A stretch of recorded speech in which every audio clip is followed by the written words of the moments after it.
It's not up to any one person as an individual to find the solutions to that problem, you know? That's what politicians do. Politicians pretend to have the solutions to all the problems, but really the solution has to come from us, you know? If you really want to talk about democracy and what that means, it's about the solution coming from the people and the people coming together and communicating. How long have you been here? So, how long have you been here?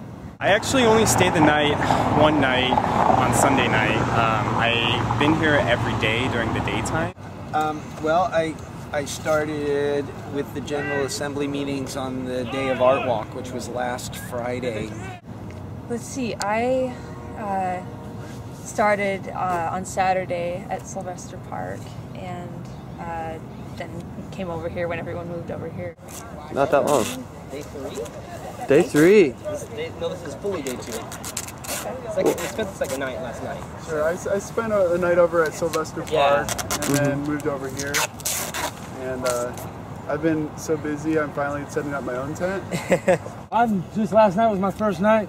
I'm over here in this big tarp. I built it. Fucking 2 days ago. About 4 days. I've been here since the first night, which was 4 nights ago. Probably like 2 days now. I grabbed it since Saturday. I just arrived. Well, I've come back and forth to the occupation, but I was one of the first people who initiated the first General Assembly. Originally we started down at Sylvester Park, but I mean it got really muddy and it was kind of gross, and the police encouraged us to move down here because they didn't want tents up there. So everyone agreed. There's a lot more space here. We have electricity and bathroom. Okay. In Sylvester Park, and then I was in Sylvester Park. Until it got muddy? Well, no, it wasn't really the mud. It was more the muddiness of the negotiations between the state and... It doesn't look like it looks like lawn, but this place is actually designed really well with drainage fields and grass that costs millions of dollars to get this thing out.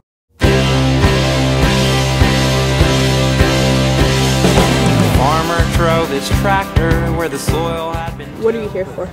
I'm here because I want to see change in the world. I want to see, I don't want to see a rich, super rich class and a super poor, lower class, so to speak. I want the corporations to, I want our government to filter that out so the corporations aren't running our world, basically. What change are you waiting for? Basically what I'm looking to change is I really want to get the troops back home. I really want to reform Wall Street. I really want to help students with their debt loans. We're down here supporting the marijuana thing. Okay. That's what we're doing. And what are you here for personally for you? I see that we're living in a system that is just ill. I guess I see this movement as a systemic response to living in a culture that is only stoking greed as our motivator and not cooperation and respect. Just profit instead of value and instead of people, instead of community. I'm here because there's a possibility that we can affect some real change in what's going on in the political arena right now. Like I've lived on the streets, and as like even being underage, living on the streets and trying to get by is a pain in the ass. And the way the government's set up and all the money and like how they do it, it's really hard, you know, to come up once you're down. Checked out some of the stuff out there in Seattle, heard about it, so I thought I'd come out here and check it out, see what it's all about. To support the little man. What are you here for? To support my hometown. I was born here. Why are you here? I'm here to be a part and be a witness to the process of creating the alternatives to the system that we want to see. We're in a system that has prevented our elected leaders from having the conversations, the real conversations about what we need to do to change our society to allow for survival moving forward. And the occupation movement for me is creating a space for the people on the ground to do that. Because our leaders have failed and our system has failed. Right. I'd say just to participate in something that's presently going on, to make other people more aware. Unless you're like, what they want is, you know, what they think is like the right way to go, be American. Like that's the only way to get money, which is like pretty sad. and we have a series of battles coming up, and the first one is November 28th, where we're going to face a bunch of state budget cuts, not because there's not enough money in the state, but because we have a regressive tax structure that taxes you pay a higher percentage of your taxes in Washington the less money you make. We waited 3 years, and I'm not waiting to bet another 4 years. You know, I don't want Obama to lose, and I don't want a Republican in. But at this point, like, you know, I've been watching the news channels, and both sides are blaming us for not voting enough, and I think that's kind of BS. I think we do everything we can, and I've done everything I can, you know, and it's the time is now. We're a little different than other movements because we have some kind of, I don't know, we have state support in a way. We've been working with the permitting office that works with this, and also we're going to be meeting with some site engineers for this place. This has actually been pretty negotiable with the police officers, and they've been pretty friendly for what's going on. Yes, we are growing. Great. Every day.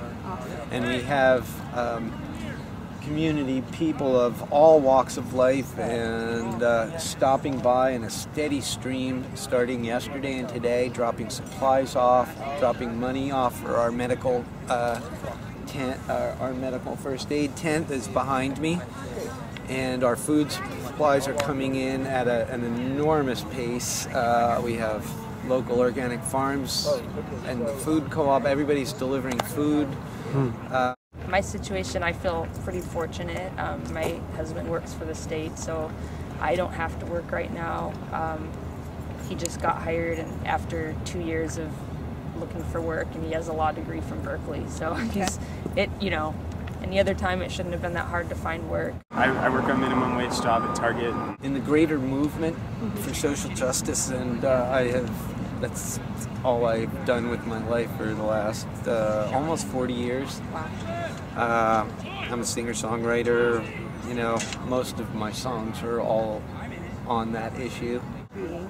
Hopefully we get more spots, you know, for the homeless and the needy.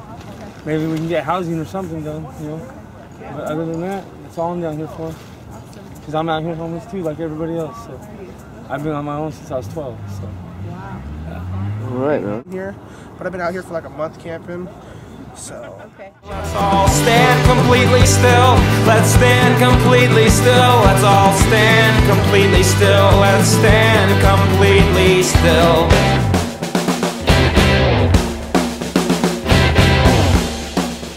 How long do you plan on being here? Until the end. You want a paper? How long do you plan to be here? Honestly, I was supposed to leave last week, but here I am, so who knows how long I'll be here. How long do you plan on being here? Pretty much as long as it goes. Cool. I mean, it's a really good idea to fight, and it's like one of the only good protests that have been around in a while. How long are you planning to occupy? As long as possible. I don't have a job, so I might as well put my time into something. So how long do you plan on being here and continuing the occupation? Till the wheels fall off, till the world ends or the government changes its policies. It's a worldwide thing, so you know, like every single place, like they all, like every single town and city, they can all have their own effect by what that city is doing. I believe in revolution, but I believe in love too. You know, I don't want an idea of resistance or rebellion that will shadow or throw a bad light on what people are trying to do. I'm not going to do it violently. Do it here. With strength. But sing, she couldn't help but sing. No, she couldn't help but sing. She couldn't help